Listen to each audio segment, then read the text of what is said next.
ಶಿಕ್ಷಕರದ ಯಾವುದೇ ಕೊರತೆ ಇಲ್ಲ. ಉತ್ತಮ ಗಣಿತ ಪಾಠ ಮಾಡುವಂಥ ಪ್ರೌಢಶಾಲೆಗೆ 4 ಶಿಕ್ಷಕರು, ಅದೇ ರೀತಿ ವಿಜ್ಞಾನ ಶಿಕ್ಷಕರು, ಕನ್ನಡ ಶಿಕ್ಷಕರು, ಈ ರೀತಿ ಎಲ್ಲ ಥರದ ಎಲ್ಲ ವಿಷಯದ ಶಿಕ್ಷಕರಿದ್ದಾರೆ. ಹಾಗೆ ದೈಹಿಕ ಶಿಕ್ಷಕರು 2 ದೈಹಿಕ ಶಿಕ್ಷಕರು ಇದ್ದರು, ಮೊನ್ನೆ ತಾನೇ ಒಬ್ಬರು ರಿಟೈರ್ಡ್ ಆಗಿದ್ದಾರೆ.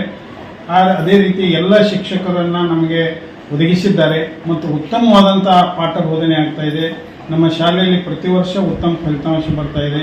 ಅದಕ್ಕೆ ಕನ್ನಡ ಶಾಲೆಯಲ್ಲಿ ಸಿದ್ಧಲಿಂಗ ಸರ್ ಅವರು ಸುಮಾರು ಎಷ್ಟು ವಿದ್ಯಾರ್ಥಿಗಳು 100ಕ್ಕೆ 100 ಏನಿದೆ ಫಲಿತಾಂಶವನ್ನು ಪಡೆದಿದ್ದಾರೆ.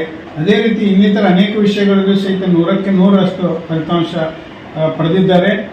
ರಾಜ್ಯಕ್ಕೆ ನಮ್ಮ ವಿದ್ಯಾರ್ಥಿಗಳಿಗೆ ಪ್ರಥಮ ಬರುವ ಹಾಗೆ ನಾವೀಗ ತರಬೇತಿಯನ್ನು ನೀಡ್ತಾ ಇದ್ದೇವೆ.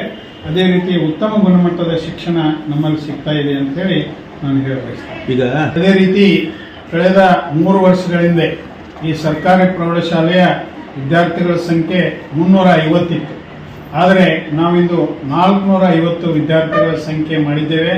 ಇನ್ನೊಂದು ಅನೇಕದಿಂದ ಪ್ರೈವೇಟ್ ಶಾಲೆಗಳ ಹಾವಳಿ ಇದ್ರೂ ಸಹಿತ ಅದರ ಮಧ್ಯೆ ಕಾಗವಾಡ ತಾಲೂಕಿನಲ್ಲಿ ಒಂದು ಉತ್ತಮ ಸರ್ಕಾರಿ ಪ್ರೌಢಶಾಲೆ ಮಾದರಿ ಶಾಲೆ ಇದಾಗಿದೆ. ಅದಕ್ಕೆ ಪ್ರತಿ ವರ್ಷ ನಮ್ಮಲ್ಲಿ ಸುಮಾರು 50-60 ವಿದ್ಯಾರ್ಥಿಗಳು ಹೆಚ್ಚಿಗೆ ಆಗ್ತಾ ಇದ್ದಾರೆ.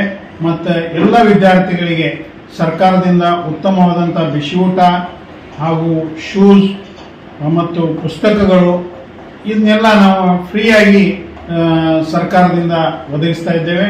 ಅದೇ ರೀತಿ ನಮ್ಮ ಶಾಲೆಗೆ ರ್ಯಾಂಕ್ ಬಂದಂಥ ವಿದ್ಯಾರ್ಥಿಗಳಿಗೆ ಸರ್ಕಾರದಿಂದ ಪ್ರತಿ ವರ್ಷ 3 ಲ್ಯಾಪ್ಟಾಪ್ಗಳು ಸಿಗ್ತಾ ಇದ್ದಾವೆ. ಅದೇ ನಮ್ಮ ಶಾಲೆಗೆ ಆ 3 ಲ್ಯಾಪ್ಟಾಪ್ಗಳು ಕಳೆದ 2-3 ವರ್ಷಗಳಿಂದ ಸಿಕ್ಕಿದ್ದಾವೆ. ಮುಂದೆಯೂ ಸಹಿತ ನಮ್ಮ ಶಾಲೆ ಇಂದು ಕರ್ನಾಟಕ ರಾಜ್ಯದಲ್ಲಿಯೇ ಒಂದು ಉತ್ತಮವಾದಂಥ ಪ್ರಥಮ ರ್ಯಾಂಕ್ ಪಡಿಬೇಕು ಮತ್ತು ನಮ್ಮ ಸರ್ಕಾರಿ ಪ್ರೌಢಶಾಲೆ ವಿದ್ಯಾರ್ಥಿಯನ್ನು ಅನ್ನುವ ದಿಶೆಯಲ್ಲಿ ನಮ್ಮ ಎಲ್ಲ 27 ಪ್ರೌಢಶಾಲೆ ಶಿಕ್ಷಕರು ಎಲ್ಲರೂ ಇಂದು MSc B.Ed ಅತಿ ಉತ್ತಮ ಕ್ವಾಲಿಫೈಡ್ ಹೊಂದಿದಂಥ ಮತ್ತು ಸರ್ಕಾರದ ಮೆರಿಟ್ ಪರೀಕ್ಷೆಯನ್ನು ಪಾಸಾಗಿ ಬಂದಂಥ ಶಿಕ್ಷಕರಿದ್ದಾರೆ. ಅದರಿಂದ ವಿದ್ಯಾರ್ಥಿಗಳಿಗೆ ಇಂದು ಬಡ ವಿದ್ಯಾರ್ಥಿಗಳಿಗೆ ಉತ್ತಮವಾದ ಶಿಕ್ಷಣ ಸಿಗ್ತಾ ಇದೆ. ಅದೇ ರೀತಿ ನಮ್ಮ ಸರ್ಕಾರಿ ಪ್ರೌಢಶಾಲೆಯಲ್ಲಿ ಪ್ರತಿ ವರ್ಷ ಒಂದು 60ರಿಂದ 70 ಹಾಸ್ಟೆಲ್ ವಿದ್ಯಾರ್ಥಿಗಳು ಬರ್ತಾ ಇದ್ದಾರೆ. ಅವ್ರಿಗೂ ಸಹಿತ ಇಲ್ಲಿ ಉತ್ತಮ ಶಿಕ್ಷಣ ಸಿಗ್ತಾ ಇದೆ ಅಂತ ಹೇಳಿ ಈ ಸಂದರ್ಭದಲ್ಲಿ ನಾನು ಹೇಳ್ತೀನಿ.